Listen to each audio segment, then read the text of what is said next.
ਹਾਂਜੀ ਰਾਮ ਰਾਮ ਜੀ ਸਾਰਿਆਂ ਨੂੰ। ਕੰਫਰਟਰਾਂ ਦੀ ਅੱਜਕੱਲ ਬਹੁਤ ਜ਼ਿਆਦਾ ਡਿਮਾਂਡ ਆ ਰਹੀ ਹੈ। ਕੰਫਰਟਰ ਦੇ ਵਿੱਚ ਅੱਜ ਆਪਾਂ ਤੁਹਾਡੇ ਲਈ ਬਹੁਤ ਹੀ ਵਧੀਆ ਆਈਟਮ ਲੈ ਆਏ ਆ। ਐਮਬ੍ਰੋਇਡਰੀ ਦੇ ਵਿੱਚ ਡਬਲ ਬੈੱਡ ਦਾ ਕੰਫਰਟਰ ਰਹਿਣ ਵਾਲਾ ਹੈ, ਬਹੁਤ ਹੀ ਵਧੀਆ ਕੁਆਲਿਟੀ ਦਾ। ਇੱਕ ਵਾਰੀ ਪੈਕਿੰਗ ਚੈੱਕ ਕਰ ਲਓ। ਗਿਫਟ ਪੈਕਿੰਗ ਦੇ ਵਿੱਚ ਪੈਕਿੰਗ ਆਏਗੀ। ਇਹਨੂੰ ਤੁਸੀਂ ਗਿਫਟ ਵੀ ਦੇ ਸਕਦੇ, ਕਿਸੇ ਨੂੰ ਰੱਖੜੀ ਆ ਰਹੀ ਹੈ ਰੱਖੜੀ ਤੇ ਵੀ ਤੁਸੀਂ ਗਿਫਟ ਕਰ ਸਕਦੇ ਜੇ। ਬਹੁਤ ਵਧੀਆ ਤੇ ਪ੍ਰੀਮੀਅਮ ਆਈਟਮ ਹੈਗੀ ਹੈ, ਤੁਹਾਨੂੰ ਖੋਲ ਕੇ ਦਿਖਾ ਦਿੰਦੇ ਆ।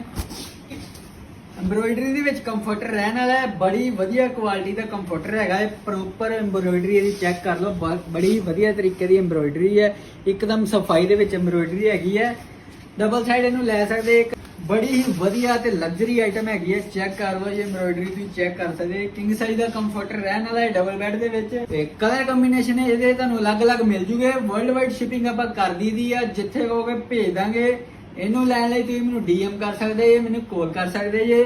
ਮੇਰਾ ਨੰਬਰ ਹੈ 9646908689।